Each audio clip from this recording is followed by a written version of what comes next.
How's it going, everybody? My name is Masih and welcome to the very first episode of our Dark Souls 3 walkthrough.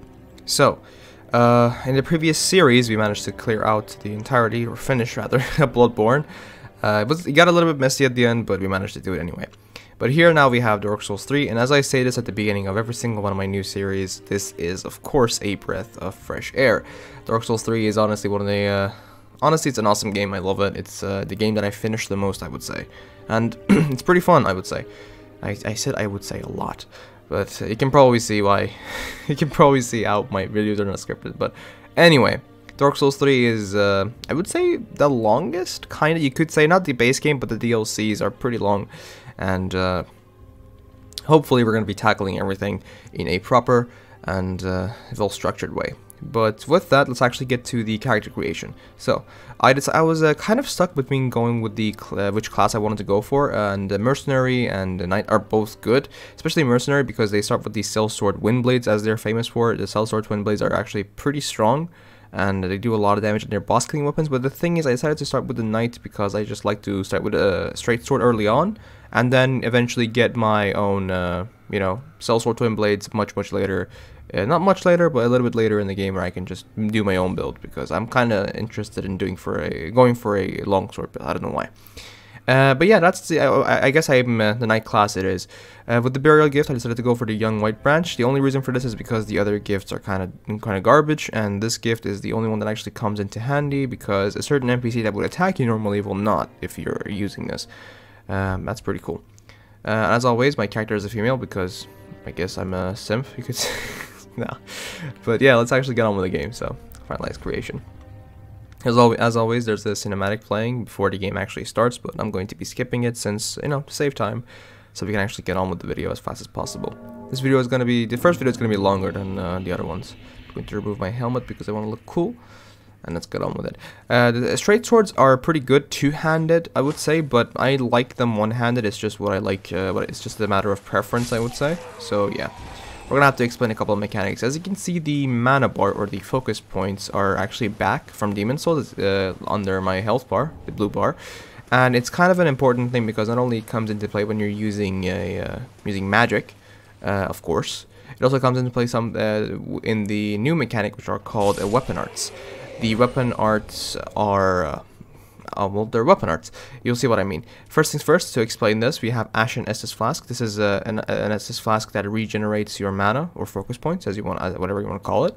And you can split these between your the whole Estus count. So, for example, if your whole Estus count is a number of 5, you can obviously split it into 4, 1, 3, 2, 2, 3, stuff like that. So you can kind of split them between how many healing items you want to have and how many mana regen items you want to have, like this. So you don't have to munch on grass and spices just like Demon Souls, which was kind of a bad system. But what are weapon arts? Well, if you hold down L2 or I believe Control on PC, you're going to be going into this stance for some of the weapons. And if you press R2, you're going to be doing a little weapon art like that, which is going to consume your mana or a focus point. So that's pretty much what weapon arts are. They are special kind of abilities that do a special move depending on the weapon. It can be the same for the same weapon types and also different for specific unique weapons. So some of the weapon arts are actually super strong. Some of them are not really good. Some of them are even buffs. Like there's a lot of weapon arts in this game. But we're not going to be getting into that too deep. So for now, if you come over here, normally the message on the floor on the ground says turn back because there is a big boy crystal lizard here. But we're not gonna turn back. We want to kill this guy because why not, you know?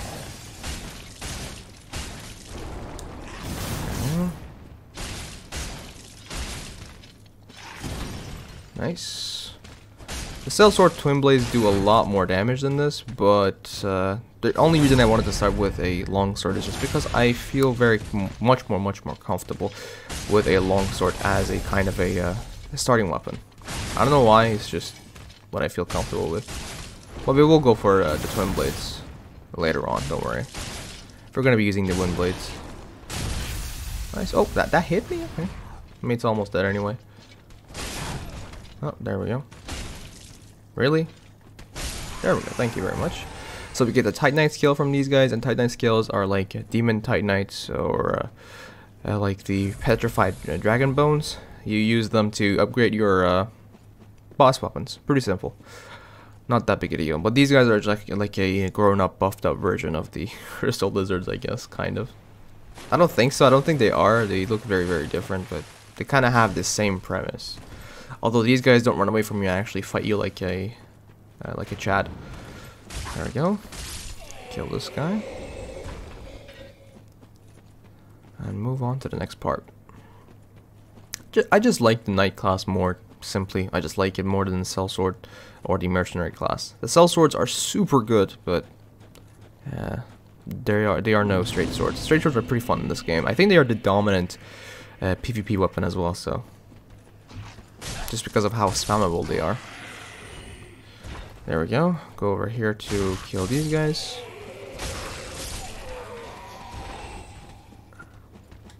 Gonna be a couple more. Oh, hello. Yeah, this game has a very annoying, just like Dark Souls 1, it's very annoying with your weapon hitting the like going like this, hitting the wall. It's kind of, oh, and as soon as I wanted to show it, it didn't show it. But you know what I mean. You want to do a little plunging attack on. Okay, I guess the plunging attack did not go off. Nice. There we go. Get this guy. Pick up the fire bombs, and they're super important for later. So keep that in mind. We need fire bombs here. Not here, but for the next zone, rather. And now we're gonna go over here to do a little jump. There we go. Pick up the Titanite shard from over here, which is pretty important because we're gonna be upgrading our weapon. And then do a little plunging attack over here. So this time we actually managed to get the plunging attack down. Dodge that. Okay, we're gonna be facing our first boss. So the thing is, this boss doesn't really have much to it. It's a tutorial boss. He can be parried. So good, it's just good to know. He is a pretty much does basic attacks. You're just gonna have to dodge it. In his second phase, he will grow a little weird thing out of him. I don't know what to call it. I think it's called the Pulse of Man, I guess. And he has a lot of weird attacks, but as long as you stay behind him, you're pretty good to go. You'll see what I mean. I'm going to be trying to parry him, but we'll see. By the way, when you remove the sword, attack him because he will still take damage. I don't know why he can, but I guess it's nice. Ooh. As you can see, his attacks are very, very telegraphed. They're pretty slow, I would say. Oh, I wanted to try to parry him there, but I guess not. Oh, there we go. There's the parry. You can parry him with the medium shield even. It shouldn't be that big a deal. But I'm a bit rusty, so I'm not going to reliably. I just want to showcase one parry, okay? Okay, he's transforming. Once he's transforming, you go behind him and just wail away on him. He's gonna, if you hit him too many times, he's gonna go into this form where you can land a kind of a parry attack on him.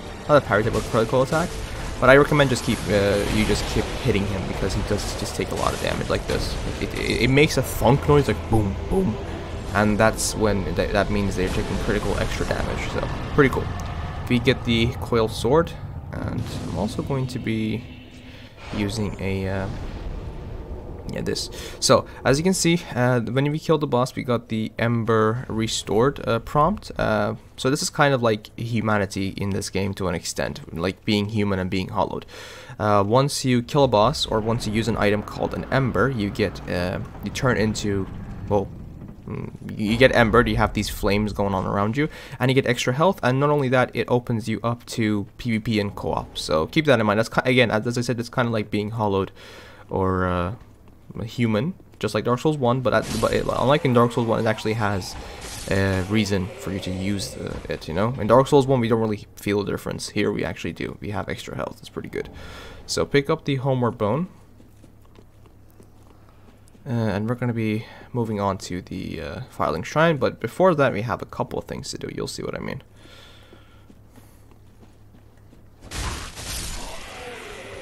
That guy's going to shoot us, so we're going to be avoiding that. Nice. Nice. These guys are dying pretty well. As I said, the straight sword is honestly pretty good. So you want to turn left over here, and you want to make your way to this little tree to pick up the east-west shield. We're going to be ambushed as soon as we pick up the shield, so nope, you're not hitting me. Oh, he still hit me. Okay, fair enough. So we're going to be seeing what I like to call the Katana Man. This guy is pretty tough. I don't recommend taking him on early, but if you do kill him early on, he does give you the Uchi Katana, which is honestly a really good weapon early on. So You don't want, he's not really difficult if he's not in his weep stance, as I like to call it, but if he's in his weep stance like that, when he has his hand on the sheath of his weapon, on the hilt of his weapon rather, this is where you want to back off like this. Like, you want to just stay away. There we go. And then when he does the attack, you want to just go ham at him, you know? So now when he's not guarding, you just want to keep attacking, and then back off when you don't have stamina. There we go, and you can parry that as well. So, get good, bitch. The thing is, once he's doing that weeb hand on the hilt stance, he can also parry you. I recommend kicking him like this to avoid getting parried, because he will kind of mess with you. Yeah, that's really about it. You can get the Uchi Katana, as I said, and the Uchi Katana is actually a pretty good katana weapon if you're interested in going for a katana. Pick up the Ember, which is what I just talked about, the Ember item, kind of like humanity, but better. Go over here to pick up some Homer Bones, or one Homer Bone rather, and then there's going to be a little doggo around the corner guarding an Ember. So, hello, sir. Against dogs, as always, just use your shield. It's just a safer way. Dogs have a very, very, very, very stupid attack pattern rather. So, but we're gonna be doing a couple more stuff if we actually move on from Firelink Shrine. Yes, this is not the same Firelink Shrine, but it is called Firelink Shrine because fan service, I guess. We have our depressed boy. Talk to him. Just be sure to exhaust his dialogue. He does have and a lot of NPCs. There's like 90% of the NPCs you see have a quest line here, which is interesting. So, this is going to be our Firekeeper, who is going to level us up just like the Maiden in Black from Demon Souls. Don't talk to her yet. This is going to be the Shrine Handmaid. She's going to sell us stuff, and the more ash we give her, which we find in the different zones, she's going to be able to sell us more stuff. And there we have Andre, which is the same Andre for some reason, which is going to be our blacksmith. But for now, come over here and talk to her and buy a Prism Stone and a Torch. Torch is very important in general, especially in one of the zones. For now though, you're going to go back outside the Firelink Shrine, but instead of going that way, we're going to go this way. Because if you remember, in each Souls game, we have had a kind of a crow that you trade items with. That crow will... you can find this crow very early on. Normally, you would have to buy a 20,000 souls. Like, the key for this place is 20,000 souls worth. And then once you go over there, you want to go up there, jump down, and then make your way to the ceiling to make your way to the crow. But the good thing is we're not going to do that. We're going to do a little jump like this, which is going to completely allow us to skip that buying that 20,000 gold stupid, like 20,000 soul stupid key. So there's a path over here. I don't recommend taking it yet because there is a crystal lizard on the back of this path. So we're just going to very quickly go through that. Should be okay. There we go. So once you make it here, there it is. Just hit it. Should be good. One of the good things about this game is that you don't really have to physically loot the crystal lizards. They're just going to, you know, they're just going to give you the loot once they die. So it's going to be a kind of a countermeasure for when they drop down and they don't give you the loot. Maybe they die from gravity. Well, they're still going to give you the loot even if they do die to gravity. Once you make your way over here, come over here, and there it is. It's going to say you, Pickle-pee Pumperum, as I just like to call it Pickle-pee. Pick up the Estus Shard, which actually increases the uses of your Estus Flask. And then you come over here and drop a couple of stuff. You want to drop a Fire Bomb, you want to drop a Homer Bone, and you want to drop a Prism Stone. You're going to get a lot of stuff. The Call Over, Twinkling Titanite, Iron Bracelets, and Large Titanite Shards. So it's pretty cool. Iron Bracelets is a part of the Solaire set that you can get by trading different stuff to this guy. But for now though, we're gonna go through over here. And the good thing is, unlike other Dark Souls games, you don't really have to reload the game. You don't have to quit out the game. You can just drop everything at the same time. Drop down over here to pick up the Silver Covetous Serpent Ring. Covetous Silver Serpent Ring, there we go. Which increases your soul gain, which is awesome, if I'm being honest. And yeah. We're going to be dropping down over here. And we're obviously back in Firelink. Or we were back in Firelink. So, we're going to go up to Andre the Blacksmith here. Because he's going to be the guy who's going to allow us to, you know, reinforce our Estus Flask using Estus Shard. You can also use him to allocate your, you know, Estus and like how many counts of which one of this Estus Flasks you want. As you can see, we have a lot of different options. I'm gonna put all of them into the basic Estus Flask because I'm not really gonna be using the mana one. And yeah, that's about it. He's going to reinforce our weapon and infuse our weapon. Reinforce is the basic upgrade, and the infuse is the, for example, at the moment we don't have an ember, so we can't really, a coal rather, so we can't really do much with it. But the thing is, infusions are pretty much different builds, kind of. So for example, a sharp infusion increases your dex stat on the weapon, or a heavy one increases your strength scaling. It's pretty simple. It's like Demon Souls is, or like materials, but this time it's only reduced to gems. Like you simply infuse your weapon with the gem and you get a good infusion, whatever you want to use, right? So it's much simpler than anything else, and then anything else that we've had so far in any of the Souls games. So it's pretty good. One more thing that I forgot to do is just to talk to him, because he is going to give you an emote, which when you talk to him a lot, that means he's going to, you know, it's going to give you the hurrah one. And the thing is, this game has an achievement for getting all the emotes, which actually does require you to go through the game one time and then make your way to a later zone. It's not 1.5 times, I would say, but it does let you, it does force you to go through the game more than once just for that achievement. But you're gonna have to go through the game 2.5 times or even 3 times, I would say, for getting the King of Rings, not the King of Rings, but the Master of Rings achievement. So we're gonna be going through the game anyway. So we're gonna be using our souls, and we're going to be putting the coiled sword inside this kind of a thing and make a bonfire. This bonfire is going to allow us to teleport to the zone that we have to go to, but for now we're going to have to talk to our lovely waifu and level up. So we're going to be putting points into vigor and endurance because honestly at the moment they're pretty important. I would say endurance even more, but then we're going to be start putting points into dexterity. This is going to be a dex build, so I just want to make sure you guys know that, because it's going to be a dex build, but a dex build with 1 heavy weapon and 1 light weapon. You'll see what I mean when we actually get there. For now, we're going to teleport to the High Wall of Lothric, and then we're going to probably end the video there, because this video, unfortunately, is about 18 minutes long, and we don't really have time to cover even a little bit of the High Wall of Lothric. So yeah,